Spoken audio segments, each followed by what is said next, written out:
And then we've been in a series we started a few weeks ago called Don't Do Life Alone. And we've been walking through kind of the foundational look at how we are wired as human beings, and that the reality is we're not really made to live independently. We're not made to live alone, we should say, right? We're made to stand on our own 2 feet, of course, and experience solitude in a good way. But when it comes to habitually engaging life, in some way, we're to do that together through family, through team, through marriage, through friendship, through the church. And we wanted to spend some time kind of unpack some of those subjects over several weeks and really lay down some foundational groundwork to really understand why this matters so much. We said in our culture, especially in the last handful of years, we have been alone quite a bit more, and we're a little more isolated. There's a bunch of reasons for that. Some of those are good, some maybe aren't so good, but we're working alone more. We're disconnected from each other more often.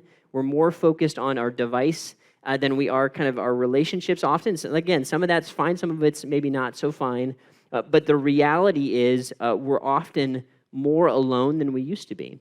And we feel that a little bit, I think, right? At the end of the day, sometimes even though we're connected to lots of people digitally, or we have friends on, or connections or followers, that they're not necessarily, that doesn't always translate to feeling known and seen into knowing each other deeply. And there's a lot to that, and there's a reason why we as humans feel those things and experience that. And to thrive as a person, we need to understand a little bit how we're wired and how we're made kind of to tick. So we've been walking through this, like I said, the last few weeks. A few weeks ago, we opened up and really looked at kind of how human beings came into existence and what God did when he made us, and why we're made in the image of God. We're created to be relational, and that fundamentally God has said to us, it's not good for us to be alone. All right, and again, when we define that aloneness, that's not moments of solitude. You're allowed to be an introvert. All that stuff is good. I'm one myself, right? So all that is fine. But when it comes to navigating life, habitual aloneness usually causes some pain and difficulty and even harm if we continue to walk in that. And then last weekend, Pastor Aaron walked us through a conversation about friendship. Right? It's kind of the one of the foundational building block structures of how society functions is we need friends, and we need good, long-lasting friendships. And talked a little bit through how we form those, where those come from, what kind of positive, constructive friendship looks like, and even what destructive friendship can look like, and how to avoid some of that. So if you missed either of those conversations, I really encourage you to get caught up online, and I think you'll be glad that you did. You can go to our YouTube channel or watch on the website or whatever, and you'll get connected there. Today, what I want to do is look at another foundational kind of structure of how society is built, and we want to look at least a picture of how the family works, right? How the family works and how God created family and why he would do such a thing. And specifically, we want to look at the lens of how a child comes into a family unit, and why the experience of being born into a family and being raised in a family, and that unit being so super important to finding kind of my bearings in life and finding my way towards health and being able to understand how to live in other communities because of my experience living in this first community, my family of origin, the place where God kind of planted me when I was born there. And I just, some of you guys know me, some of you don't, but I had no background in growing up in the church or following Jesus. I had no religious background at all. And so for most of my young adult life, I spent really having no anchor point for how to define life, how to define marriage, how to define family. And so for me, all of those questions were completely open-ended. There wasn't like a starting point where I said, oh yeah, that's how it should be. I really just didn't know. I didn't know I didn't know things like this. I didn't know for sure if marriage worked. I didn't know if I believed in marriage. I would have said probably at one point that I didn't believe in marriage. Mostly from my experience, I could have looked around and said, it doesn't seem like it's working that well. I'm not sure if I believe in this. I would have said, I'm not sure what the best environment for a child to be raised in is. I looked at my experience and wondered, what is the most healthy place that a kid can be raised in? Those are like real questions that I asked with not a whole lot of foundation point. The table was kind of cleared for me because I had no real religious underpinnings of those definitions. So for me, when I came to the Bible and I accepted Jesus in college and then began to define those things based on what I discovered in God's Word, it's been transformational for me to learn that a human being is creating the image of God, that we have built-in dignity, that He's the one that thought of marriage. Marriage is His idea. It's not our idea that we made up for tax reasons or so that it's cheaper to live together. That's not just a social construct that we did to be efficient. This is a God idea. And that within traditionally, right, within that structure of marriage, that a child, the natural kind of fruit of marriage is children. Right? It doesn't always work that way, and there's a bunch of reasons why we live in a fallen world. And so it doesn't always play that way. I realize that very, very deeply, and that can be painful. But if we're going to look at kind of the starting point for where kids come from and how they are to be cultivated and how God designed that, it starts to matter a lot about how we think about doing life together, because from the very moment of birth, we aren't alone. We're, in fact, we could look at it like this.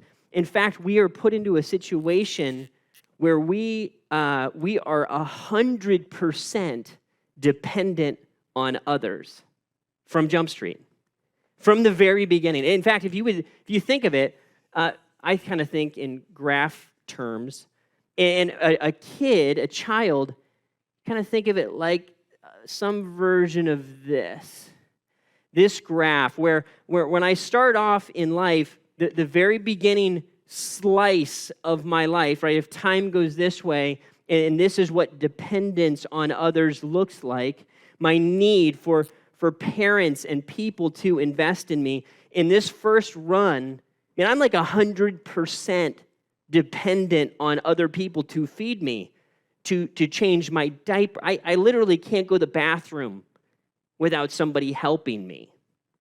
Right? That's the reality. That's what a baby does.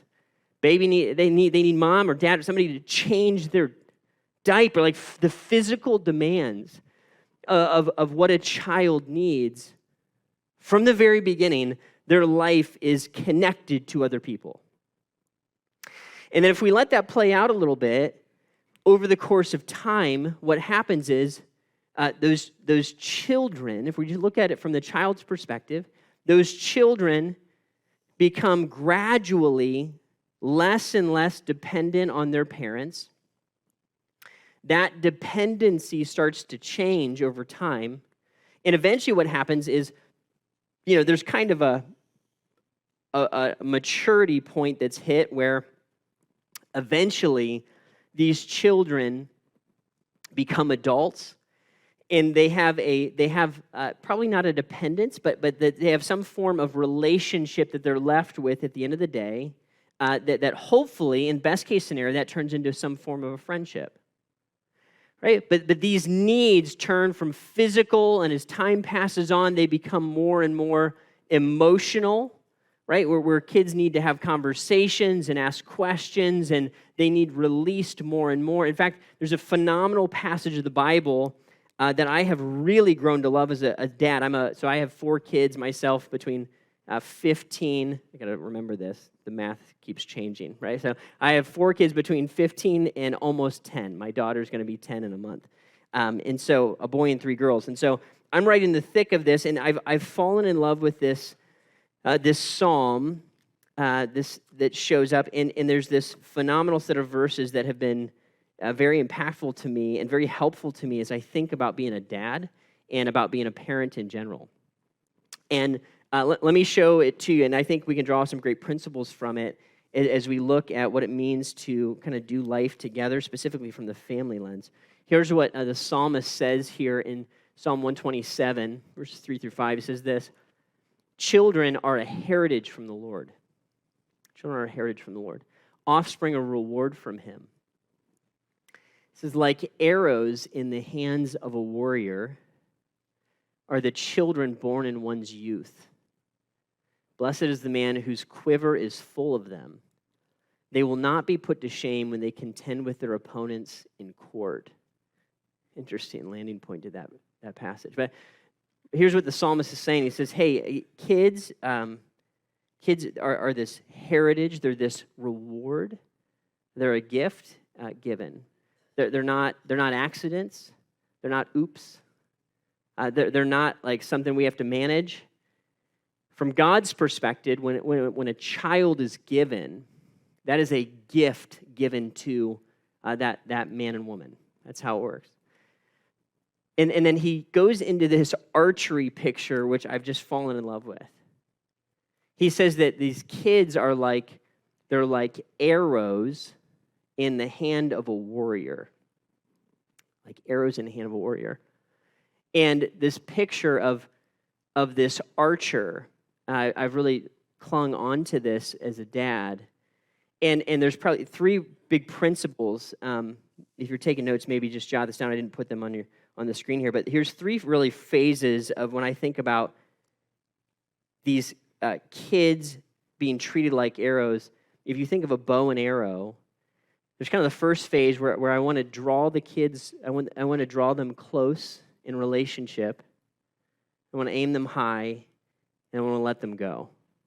Let me say that again. I want to draw them close, I want to aim them high, I want to let them go.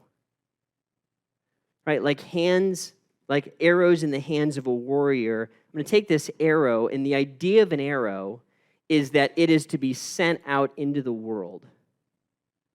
That child, from the very beginning, the idea is when that baby is given, one day that baby, the vision of that child is that they're to be launched out into the world somewhere. Like an arrow is launched out into battle.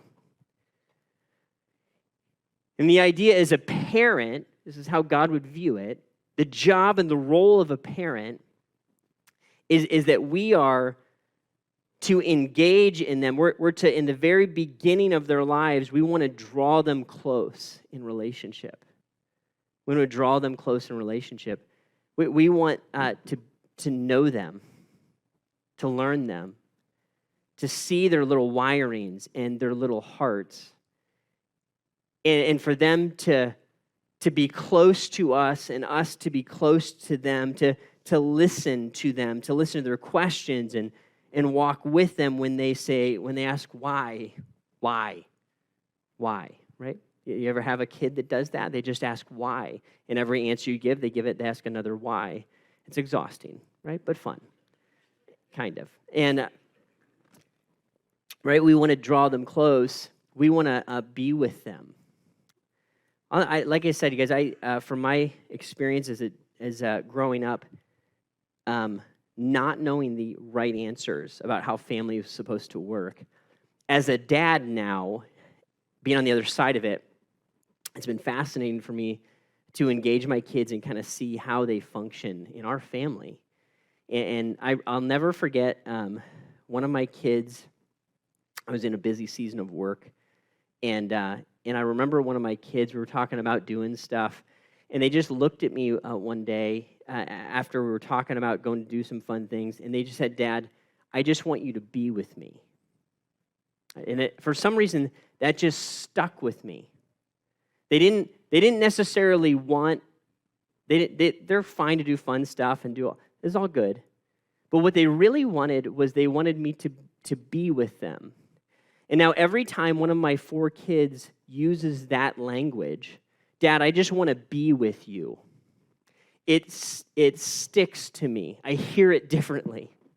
Because what I know is These kids want to be with their mom and their dad.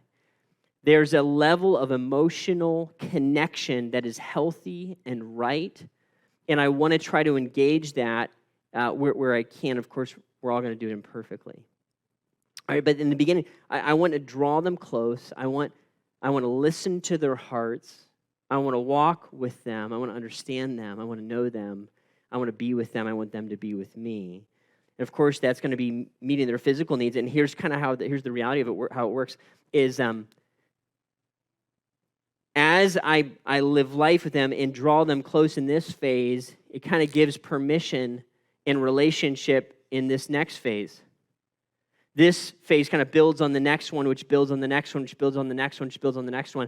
And as I'm drawing them close in relationship, there's enough trust established where we can walk into this next phase together.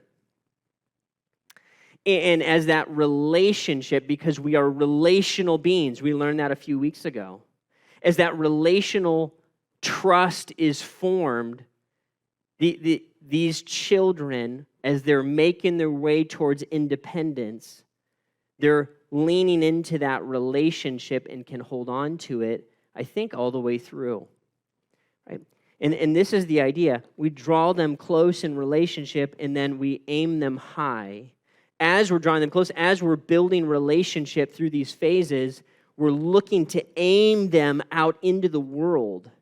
And we're thinking about what they could become. And we're dreaming about who they will be.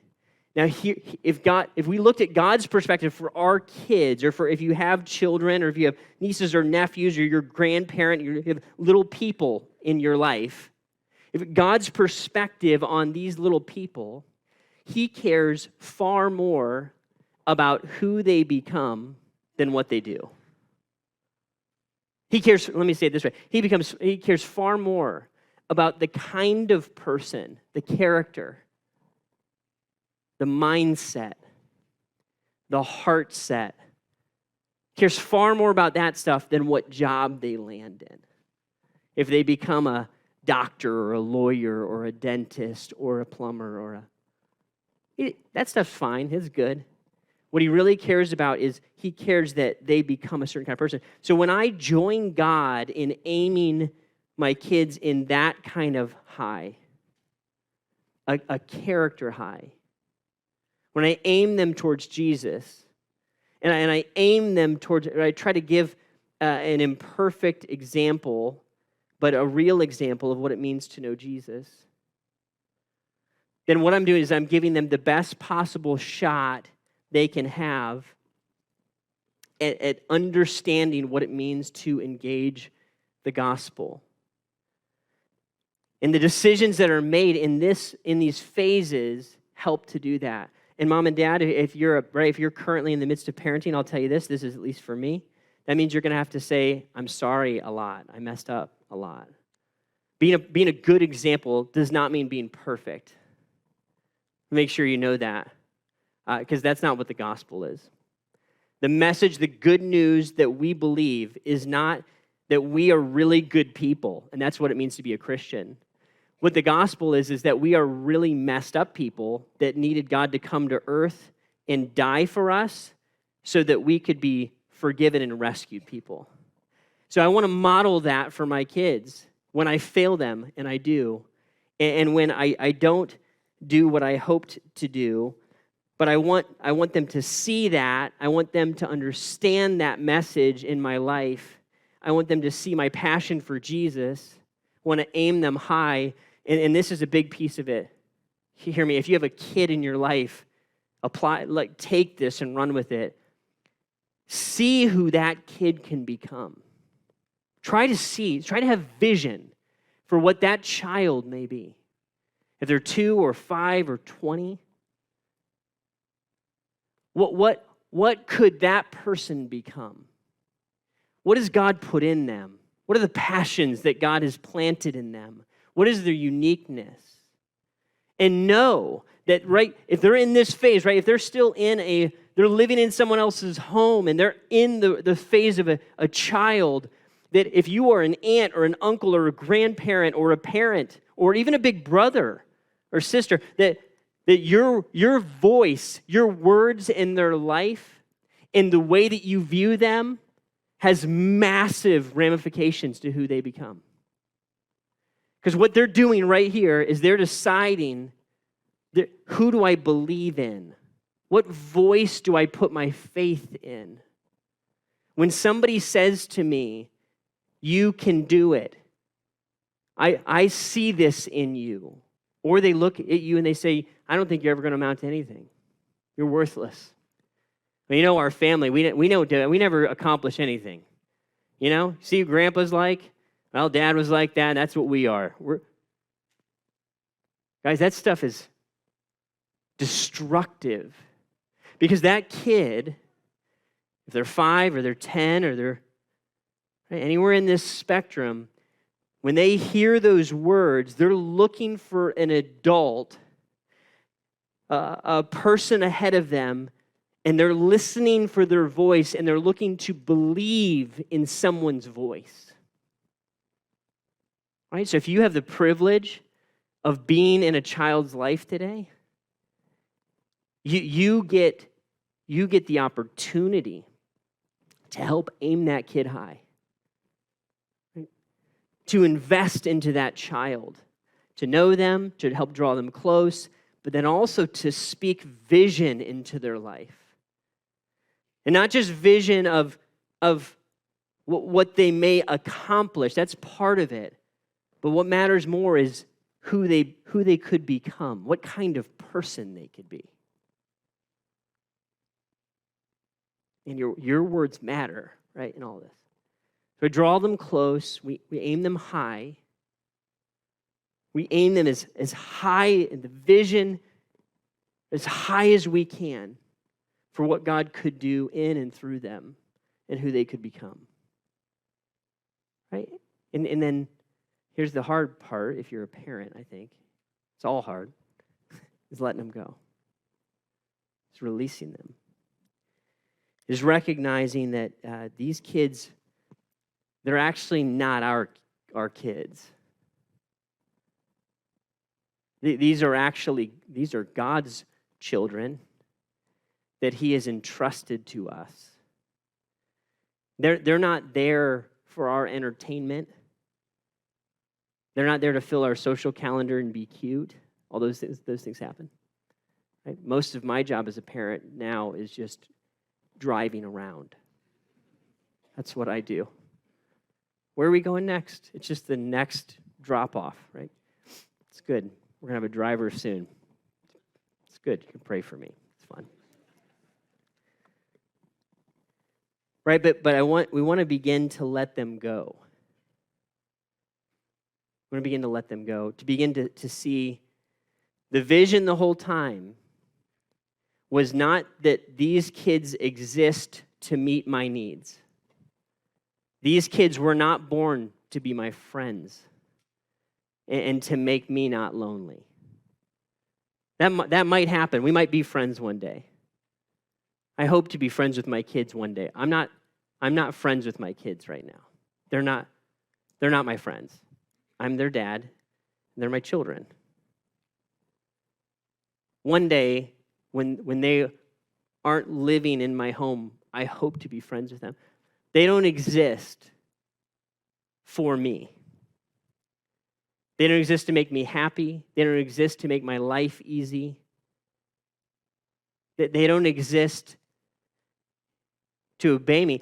They exist to be formed into this arrow that's launched out into the world to represent the heart and the mind of Jesus. That's my highest prayer and hope for my children. And the letting go of my kids, at least in my experience, started a long time ago. Every time there's a moment of fear and doubt, are they okay? Are they sick? Is their story going to be a difficult story. And I realize now I've got only a few years left before I'm releasing my son, who I adore. And listen, that's a good thing. That's a good thing. I want to release that boy into the world. And I'm going to miss him like crazy because I love him. He knows me and I know him, and we're close. But the goal is always to let him go. He's an arrow. See, something about this picture, there's something about this picture that helps us to understand God's passion for us and God's investment into us. And it's as a child lives in a family, and even in a very imperfect one, which we all have and all are very imperfect families. If a child can walk away and understand the passion of his father and mother, and the release of that child to their own independent life, then they start to understand how they're made, that they're made in the image of God, and that the plan for them was always to have God be their end-of-the-day authority, but that God loves them deeply and is passionate for them. Right? We draw them close, we aim them high, and then we start to work at letting them go. It's a big deal, right? This is where kids land in a family, and here's the thing is, say it this way, right? The goal isn't to raise a child, the goal is to raise an adult. Right? We aren't raising children. We're raising adults. We're raising Christ followers. It's our prayer, our hope. You can't force that or make that happen. But the family is the structure that God gave for this child to be able to thrive and grow and begin to become what God would make them to be. Right? And even in the very beginning, even before sin entered the world, the idea was always that children would grow into full independence. That's not a result of the fall. Right? Even from the very beginning, Genesis 2:24 says this, that is why a man leaves his father and mother and is united to his wife, and they become one flesh. Right? There's something built into creation. It's even before.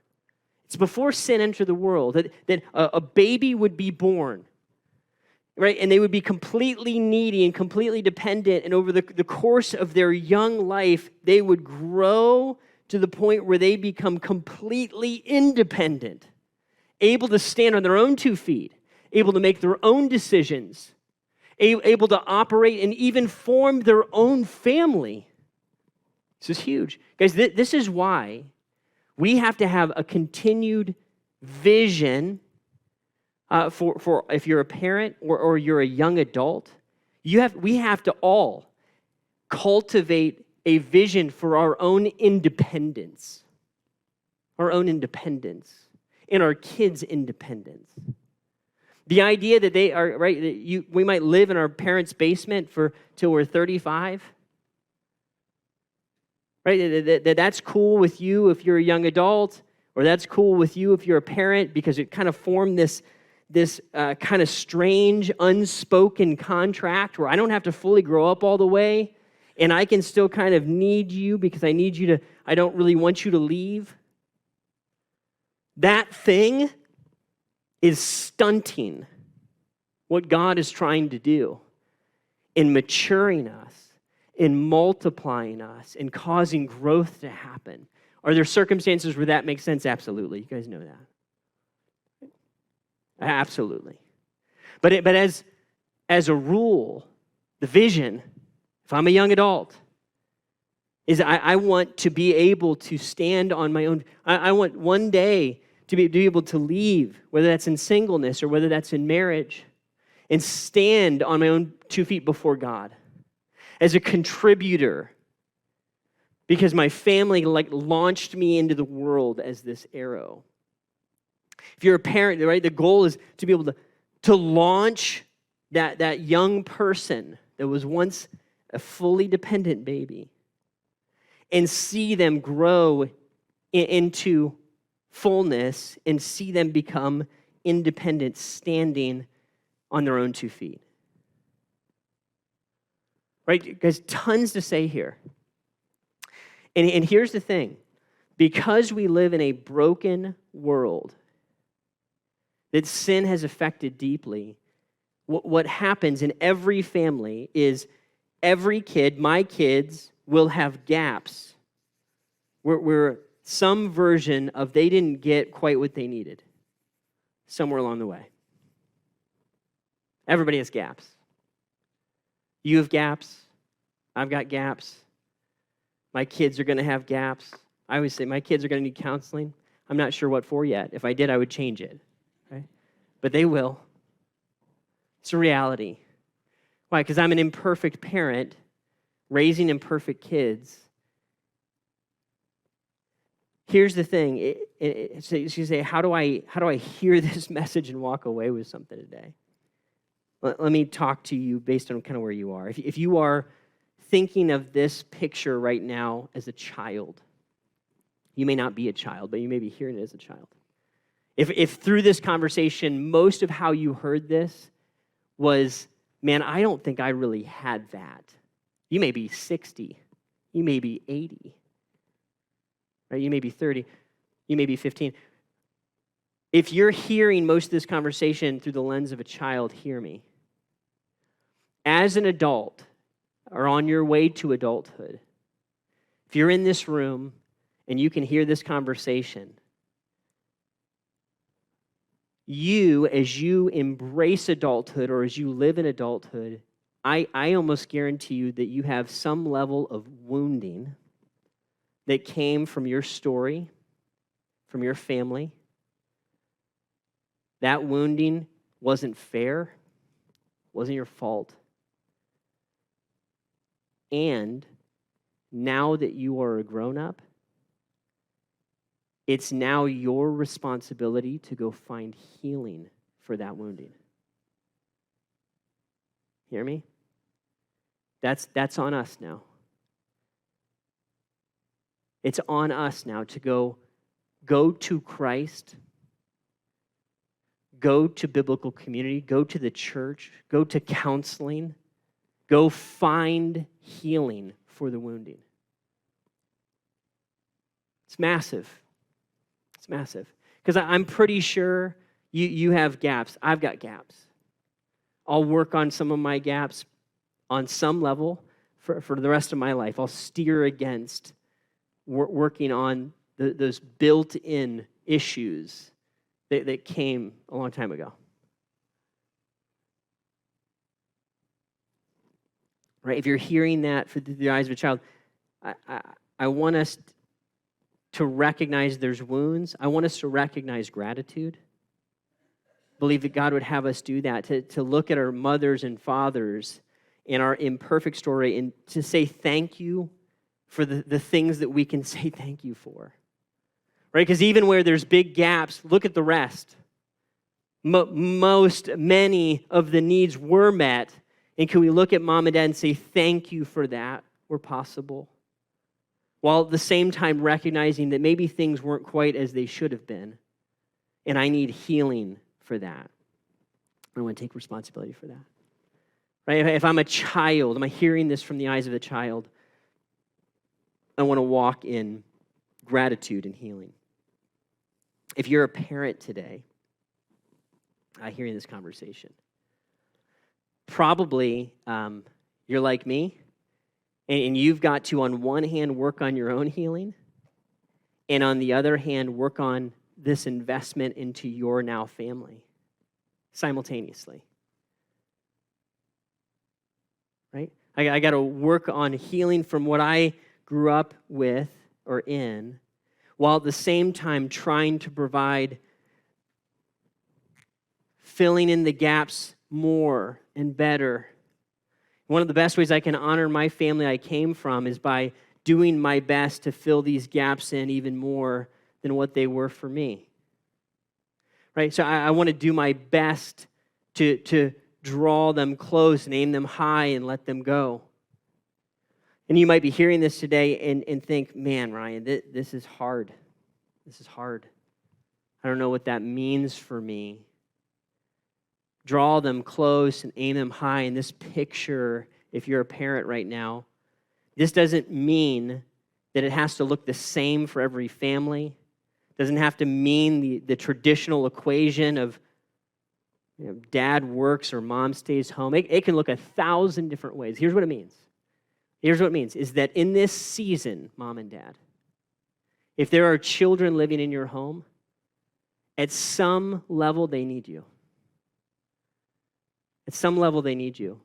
They may need you to draw them close.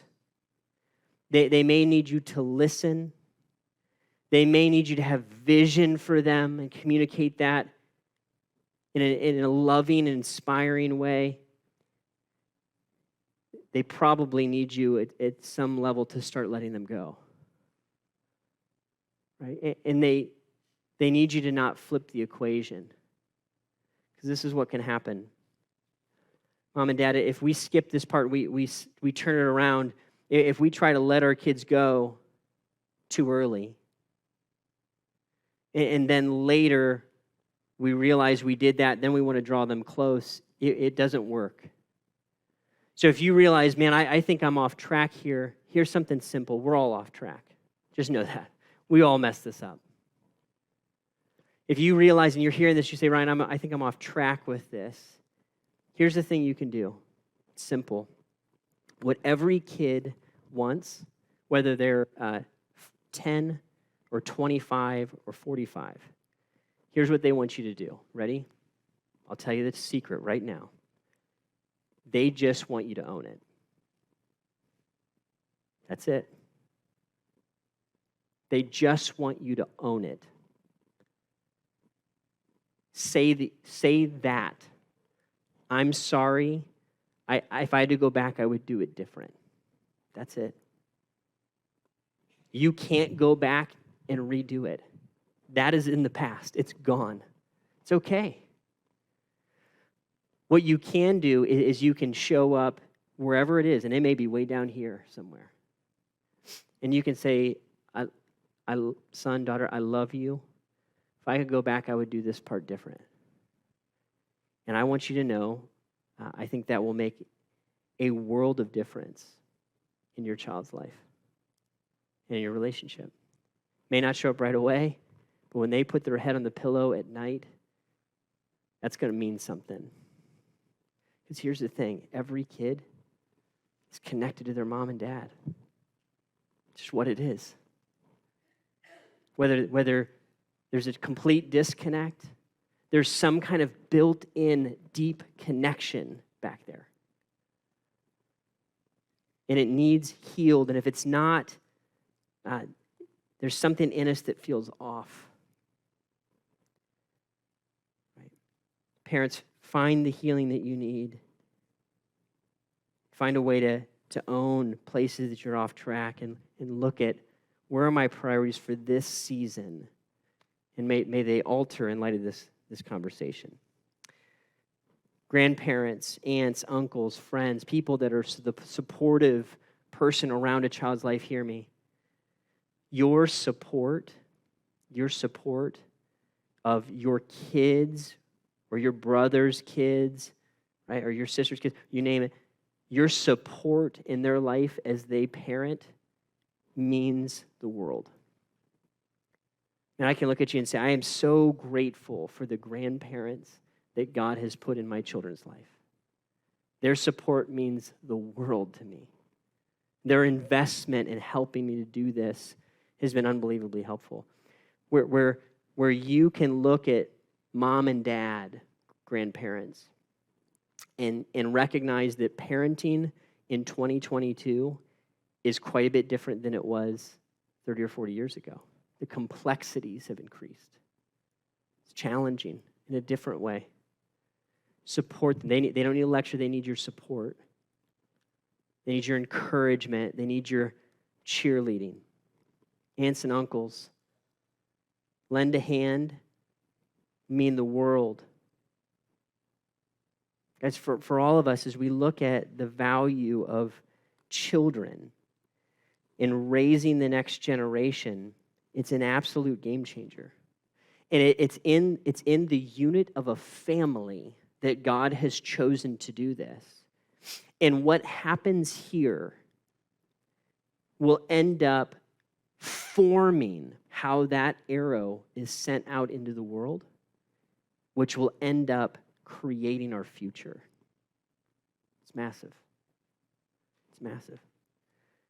Because we're not made to live alone. And a family is a gift given to us by God. Children are a gift given to us by God. And how we engage the role of raising them is a high and awesome calling. It's a privilege to be a part of.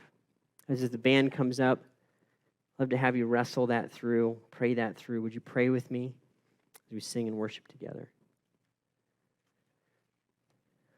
Lord, we want to say thank you that you alone are the good and perfect parent. You're the only one that never misses. You always have enough energy. You always hear. You always bring healing when there's a wound. And God, thank you for the great privilege we have of investing in raising up and sending out the next generation that will be our future. What a high calling, Lord. Help us to stand in awe of that privilege. Help us to have vision of being a part of it. God, I pray for everyone hearing my voice today that you would bring healing, that you would bring help, that you would bring encouragement and support where it's needed. Give to each one what they need today. It's in your name we pray, Jesus. Amen.